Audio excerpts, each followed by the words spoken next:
Sir क्या चल रहा है आजकल, क्या मसरूफियात है आपकी? We are developing the tallest tower of Pakistan.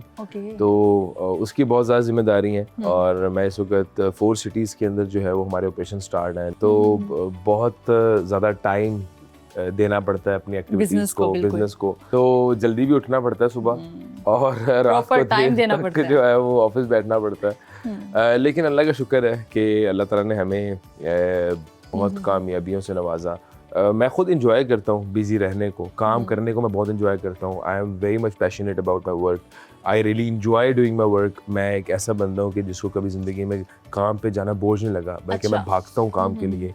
Even कभी छुट्टी होती है तो मुझे छुट्टी जो है वो बहुत ज़्यादा मतलब आप वो बोलेंगे कि मुझे छुट्टी नहीं चाहिए, मैं छुट्टी वाले दिन भी काम पे ही जाऊंगा। बकरा ईद वाले दिन भी हम शाम को ऑफिस में थे। तो फैमिली जो है वो बोलती नहीं है कि बाबा आप हमें टाइम नहीं देते, या आपकी बेगम जो है वो नहीं शिकायत करती आपसे कि आप घर भी रह लें, आप क्या हर टाइम ऑफिस में नजर आते हैं? देखें, मैं ये समझता हूँ कि बेगम को पहले भी टाइम के मसाइल थे, अब भी यहाँ वो रहने हैं। लेकिन आई ट्राई कि फिर भी 3-4 घंटे मैं स्पेंड करूँ घर पे और वो मैं मैनेज करता हूँ डेली। चाहे मैं रात को लेट नाइट भी आऊँ तो हम जो है वो लेट नाइट उनको उनका प्रॉपर टाइम मिल जाता है। हाँ, मैं I try my level best. अगर शहर से बाहर ना हूँ, लेकिन अगर मैं लाहौर में हूँ तो मेरी फैमिली।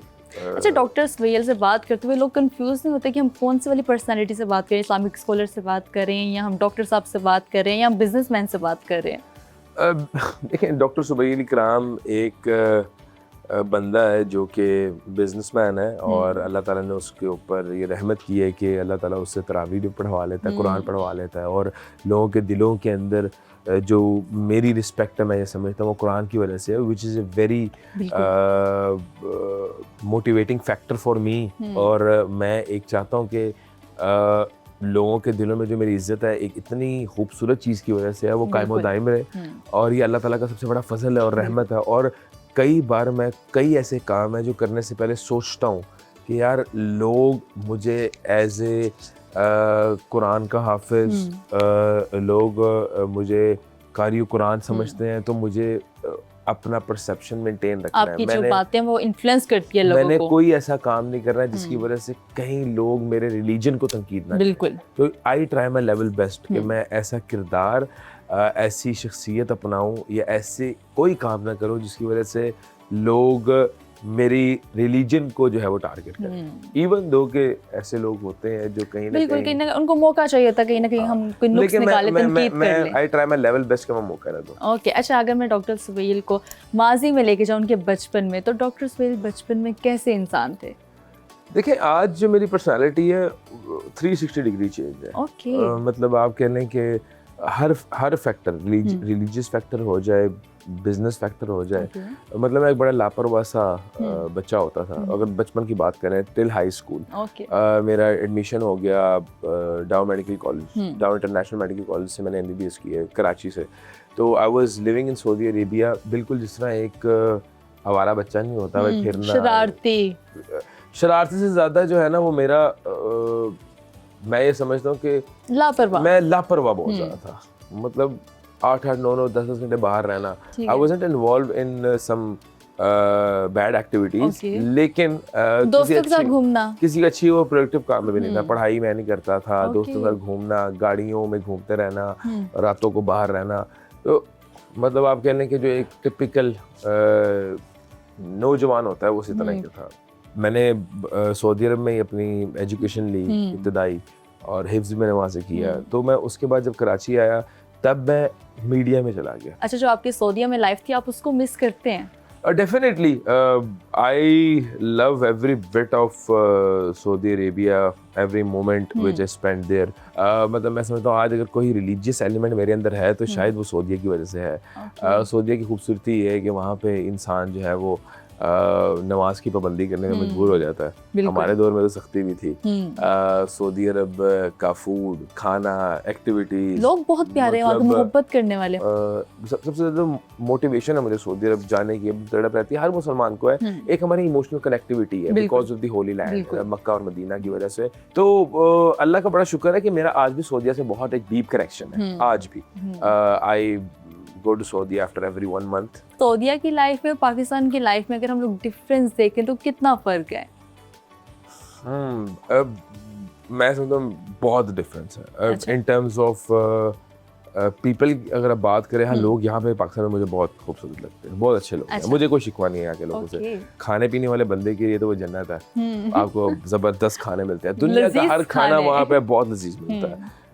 जैसे आप डेयरी की बात कर रहे हैं तो बड़ी जबरदस्त डेयरी है वहाँ पे। हमें यहाँ पे तो खालिश दूध नहीं मिलता, वहाँ पे तो आपको हर चीज, दही, दूध, मलाइयाँ और क्या चीजें, खैर मंदी बहुत मजे की होती है वहाँ पे, बकरे की, ऊँट की, उसके बाद कब से मतलब एवरीथिंग वहाँ पे बहुत ज़बरदस्त है। अच्छा, उसके बाद एक्टिविटीज़ बहुत वहाँ पे हैं। यहाँ पे जैसे पाकिस्तान के अंदर ना मैं ये समझता हूँ कि हमारे पास करने को कुछ ज़्यादा नहीं है, लेकिन स्टिल आई लव पाकिस्तान। मतलब Lahore is one of the most amazing cities. मैंने दुनिया में कई मुल्क फेरा हुआ है, ऑलमोस्ट सारी दुनिया ही फेरा हूँ मैं। तो मुझे लाहौर एक खूबसूरत तरीन शहर लगता है। मैं यहाँ पे रहने को एंजॉय करता हूँ। आपने तो कहा कि आप पढ़ने के बिल्कुल भी वो अच्छे वाले बच्चे नहीं थे, मुझे नहीं पढ़ाई करनी, लेकिन एमबीबीएस में फिर कैसे शौक गया आपका?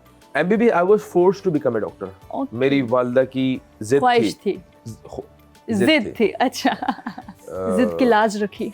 लाज भी नहीं रखी, मैंने इस डिप्रेशन में एमबीबीएस कर लिया कि यार मेरे वालिदैन बहुत भारी फीस दे रहे हैं, तो खुदा ना खासे दोनों जॉब करते हैं, अगर मैं फेल हो गया तो यार कहीं बिल्कुल उनकी मेहनत ज़ाया ना हो जाए। तो मैंने इस खौफ से मेडिसिन कर ली, इस खौफ से एमबीबीएस कर दिया। एमबीबीएस करने से पहले मेरी वालिदा के साथ सेटलमेंट थी कि मैंने सिर्फ डिग्री आपके हाथ में देनी है, आगे परस्यू नहीं करना। अच्छा। She is very happy that I am a businessman. मेरी वालिदा, शी हैज नो ऑब्जेक्शन। मेरे वालिद साहब को शुरू में हुई थी बड़े कम अरसे के लिए, तो मतलब मैंने एमबीबीएस किया वहाँ 2008 से लेकर 2014 तक। I was in Karachi. 14 में मैं लाहौर आ गया, जिना हॉस्पिटल में मैंने हाउस जॉब की। तब मेरा घर बन रहा था लाहौर के अंदर। मैं यहाँ पे घर देखने आता था और पूरा दिन स्नूकर खेलता था। हाउस जॉब करता था और स्नूकर खेलता था और घर देखने जाता था। तो यहाँ पे मेरे रियल एस्टेट के दोस्त बन गए।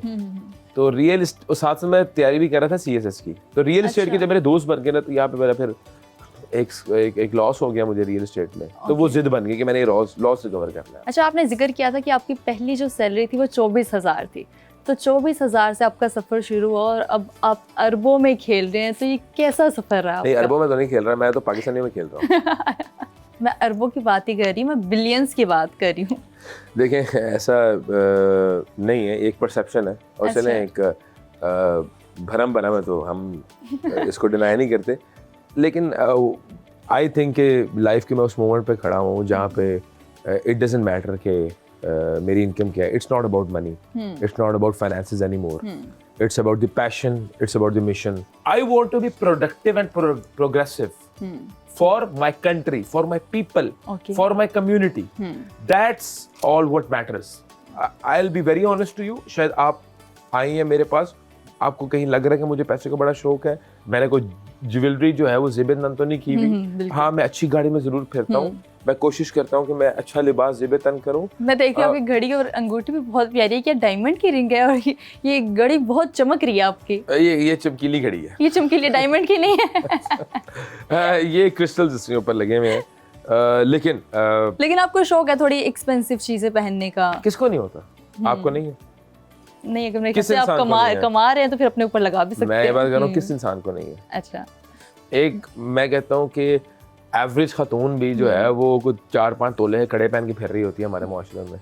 तो हमने तो कोई सोने की चीज नहीं पहनी है, हमारे पास तो यही है। और ये मैंने ली है कुछ 6 साल 7 साल पुरानी घड़ी है मेरे पास। अच्छा। तो वही पहन रहा हूँ मैं। मतलब आई ओन लाइक 2-3 वॉचेस, मेरे पास 2-3 घड़ी। तो ये कितने तक की होगी? ये मेरा ख्याल है होगी कोई 15-20 लाख रुपए की। 15-20 लाख की? नाइस। और रिंग? रिंग जो है वो कोई 2-2.5 लाख रुपए की। Very interesting. ये मैंने जिंदगी में जो एक्सपेंसिव तरीन जो मैंने काम किया वो यही किया, ये 2 चीजें। अच्छा, तो अभी आपको और भी शौक है कलेक्शन वगैरह करने का, घड़ियों का, गाड़ियों का? नहीं, गाड़ी मेरा शौक है अच्छी गाड़ी का। मैं अच्छी गाड़ी में फिरना पसंद करता हूँ। कितने टाइम बाद अपनी गाड़ी चेंज करते हैं आप? मैं नहीं चेंज करता। मेरी तो जो 2-3 गाड़ियाँ चेंज हुई हैं मेरे भाई ने जबरदस्ती करा दी है। और मैं एक क्रूजर जीप जो होती है वही, उसका ही कोई अपग्रेडेड वर्जन ले लेता हूँ। वही है मेरे पास 2017 से। अच्छा। इवन आईफोन में भी नहीं है मेरा ये। मतलब मैं फ़ोन चेंज करना भी मुझे बड़ी मुसीबत लगता है, क्योंकि आज तक ऐसा हुआ ही नहीं मैंने फ़ोन चेंज किया हो और बड़ा स्मूथली मेरे ऑपरेशन चल रहे हो। कभी नंबर का मसला आया था, कभी व्हाट्सएप का मसला आया था, कभी कुछ आया था, तो मैं आई हेट चेंजिंग, मुझे बड़ा चेंज से जो है ना वो डिप्रेशन होता है। अच्छा डॉक्टर साहब, आपने बताया जब आप सऊदीया से कराची आए, आपने मीडिया ज्वाइन किया, तो मीडिया में आप एज एन एंकर जाना चाह रहे थे, as a producer, content writer, किस चीज़ में आपको शौक मुझे था? मीडिया का शौक था, मुझे टीवी फैसिनेट करता था। मतलब I wanted to work in television, मेरा एक शौक था। अच्छा, आपको screen face when I was 18 years old. Okay. तो मेरी दोस्ती होगी डॉक्टर आमिर लियाकत साहब के साथ कराची में, तो मैंने वॉइस ओवर्स भी किए हैं उनके साथ। अच्छा। रमज़ान ट्रांसमिशन में मैंने डॉक्टर साहब के बाद होस्टिंग भी की है मीडिया के ऊपर। मैंने स्क्रिप्ट राइटिंग भी की है, तो मैंने अपना वो शौक पूरा किया है। इवन 2021 तक I was associated with media. मैंने रमज़ान ट्रांसमिशन भी होस्ट की हुई है। अच्छा, मुझे बताएं डॉक्टर साहब, डॉक्टर आमिर लियाकत की आपने बात की, आपके दोस्त रहे, आपने काम उनके साथ बहुत किया, आपका रिलेशन कैसा था? डॉक्टर साहब कैसे इंसान? Doctor Aamir Liaquat Hussain sahab was just like a brother to me. और हकीकत बात है, one of the most talented, one of the most versatile personalities I've ever seen, thorough gentleman। यकीनी तौर पे उनके आखिरी उम्र के हिस्से में उनके साथ कुछ मामला ऐसे हो गए जिससे वो डिप्रेशन का शिकार हो गए, जिसमें मैं ये समझता हूँ कि कहीं ना कहीं उनके साथ बहुत बड़ी ज्यादती हमारे मुआशरे ने की। हमारे लोगों ने का रोल है या उनकी कहीं ना कहीं बेगमात का भी रोल? मैं तो कहता हूँ कि बेगमात नहीं, चले हाँ देखें, पहले उनकी वाइफ है, she is a very nice lady, Bushra भाभी, आज भी मेरे साथ, मैं तो राब्ते में उनके साथ। बाकी दो के सबके सामने, पूरी दुनिया के सामने किरदार है। डॉक्टर साहब की गलती क्या थी? उन्होंने शादी की थी ना। अच्छा बुशरा, अल्लाह ताला कभी ज़िंदगी में किसी इंसान की रुसवाई उसकी बेगम के हाथ ना लिखे, ये दुआ है। देखें, अब अगर आपकी दुनिया में सबसे ज़्यादा पकीज़ा रिश्ता किसका होता है? मियां शोहर और बीवी का। बिल्कुल। अगर आपकी बेगम ही, किसी इंसान की बेगम ही उसकी वीडियो लीक कर दे, ये तो एंड हो जाता ना। डॉक्टर साहब भी बेबस हो गए, डॉक्टर साहब डिप्रेशन में चले गए। और मैं ये कहता हूँ वो गैरतमंद थे, मेरा पर्सपेक्टिव वो है, गैरतमंद थे ना, कि उनकी एक वीडियो बेशक उनकी बेगम के हाथ से लीक हुई है, वो सह नहीं पाए वो बिल्कुल। यहाँ पे ऐसे बगैरत भी इस मुआशरे में मौजूद है, इनकी वीडियो लीक होती है सुबह को और शाम को मीडिया चैनल पे बैठे, शाम को मीडिया पे हंस रहे होते हैं। बिल्कुल। तो डॉक्टर साहब मेरी नजर में गैरतमंद आते हैं। वीडियो लीक होगी, मर गया, गैरतमंद, गैरत थी। तो आपको लगता है उनकी मौत की जिम्मेदार उनकी बेगम है, जो पूरा कुछ किया, पूरा मुआशरा? अच्छा डॉक्टर साहब, मुझे ये बताएं कि जो डॉक्टर साहब की फर्स्ट वाइफ है बुशरा आमिर, उनकी डिवोर्स जब उन्होंने आमिर साहब से ली, तो वो डिसीजन ठीक था कि नहीं लेनी चाहिए थी? मतलब बुशरा भाभी से मेरी कम्युनिकेशन रही है, और उन्होंने ली डिवोर्स, डॉक्टर साहब ने दी है, और अकॉर्डिंग टू हर के मुझे ज़बरदस्ती दिलवाई गई है। और दिलवाई किसने? डॉक्टर साहब की सेकंड वाइफ ने, तूबा अनवर जी। वो इनके पीछे क्या मकसद क्या था उनका, क्या आपको समझ है? Honestly at that time, क्योंकि दोस्त तो अपनी बातें शेयर करते हैं ना, आपसे शायद कोई मशवरा किया हो। मैं डॉक्टर साहब के साथ 13-14 के बाद कम्युनिकेशन में नहीं रहा। और उनके करीब के किसी बंदे के साथ वो कम्युनिकेशन में नहीं रहे। मेरी 2016 में या 17 में एक बार कोई मैसेज के ऊपर, फेसबुक मैसेंजर के ऊपर जो है वो एक कम्युनिकेशन हुई थी, बहुत हल्की सी, तो वो मैसेज मेरे पास आज भी सेव है। उसके बाद नहीं। डॉक्टर साहब was in severe depression. Doctor साहब एक बड़े डिप्रेशन के फेज में चले गए थे। डॉक्टर को कांटेक्ट करना बहुत बहुत मुश्किल हो चुका था। मतलब वही बंदा उनसे कांटेक्ट कर सकता है जिनको उनकी लोकेशन का पता था, उनके घर जाके उनसे कांटेक्ट कर सकते थे। अच्छा, आप इलामा एहसान इलाही ज़हीर साहब के नवासे हैं, तो आपके ऊपर कितना प्रेशर था, क्योंकि उन्होंने इस्लाम के लिए बहुत सर्व किया है?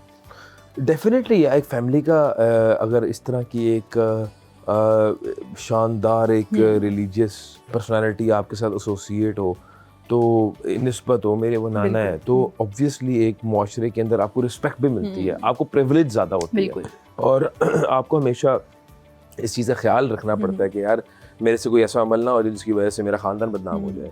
आप मेच्योरिटी लेवल हिट करते हैं तब आपको इन चीज़ों के बारे में बड़ा कॉन्शियस होना पड़ता है, और विच इज़ गुड थिंग। आपको प्रिविलेजेस भी मिल रही होती हैं, थोड़ा सा अगर आप कॉन्शियस भी हो जाए तो क्या है इसमें मसला। अच्छा, जो आपके मामू हैं अलामा इब्तिसाम इलाही ज़हीर और इख्तिशाम इलाही ज़हीर, वो अक्सर औक़ात हमें टॉक शोज़ पे बहुत सख्त अल्फाज में बात करते हुए नज़र आते हैं, कभी किसी के साथ तनकीद का निशान बने होते हैं, लेकिन आप बिल्कुल उनकी उल्ट पर्सनैलिटी है। बड़ा कॉम्प्लीमेंट है, लोग तो मुझे भी कहते हैं बड़ा अग्रेसिव बात करते हैं। अच्छा। देखिए, मैं समझता हूँ हर बंदे का अंदाज़े बयां होता है, हर बंदे का अपना एक अंदाज़ा बात करने का, और मैं तो I am of A school thought के हक जो है वो गरज के और बरस के ही निकलता है। तो लोग भी यहाँ के जो है वो जोश पसंद करते हैं, एक एग्रेसिव बिहेवियर पसंद करते हैं। तो मुझे तो उनकी वे ऑफ स्पीच से कोई इख्तलाफ नहीं है, और मैं तो कहता हूँ कि यार ऐसे ही होना चाहिए। अच्छा। बड़ा गरज के बरस के बयान करना चाहिए। अच्छा, आप लोग की आवाज़ बहुत खूबसूरत है, आपके मामू की माशाल्लाह से आवाज़ बहुत खूबसूरत है। ये कि आपको जीन्स में आवाज़ मिली कि आप लोग मेहनत करते हैं अपनी आवाज़ के ऊपर? नहीं, मेहनत तो मैंने सच कोई भी नहीं की आवाज़ के ऊपर। ये अल्लाह ताला के हाथों में लोगों के दिल होते हैं। अल्लाह ताला ही एक्सेप्टेंस पैदा करता है कि किसी के दिल में आपकी आवाज़ उतर जाए। तो आई बिलीव के शायद। अच्छा, आपकी आवाज़ बहुत प्यारी है, और सोशल मीडिया पे जब आप वायरल हुए थे, आपकी एक आयत बहुत ज़्यादा वायरल हुई थी, लोगों ने बहुत पसंद की थी और सुनी भी थी। अगर आज आप वही वाली आयत रिपीट करते हैं। बिस्मिल्लाहिर्रहमानिर्रहीम। अल्लज़ीना युबल्लिगूना रिसालातिल्लाहि व यख़शौनहु व ला यख़शौना अहदन इल्लल्लाह व कफ़ा बिल्लाहि हसीबा। मा कान मुहम्मदुन अबा अहदिम मिर रिजालिकुम मा कान मुहम्मदुन अबा अहदिम मिर रिजालिकुम वलाकिन रसूलल्लाह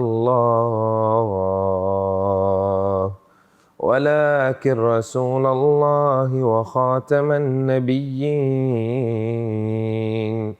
व कानल्लाहु बिकुल्लि शैइन अलीमा।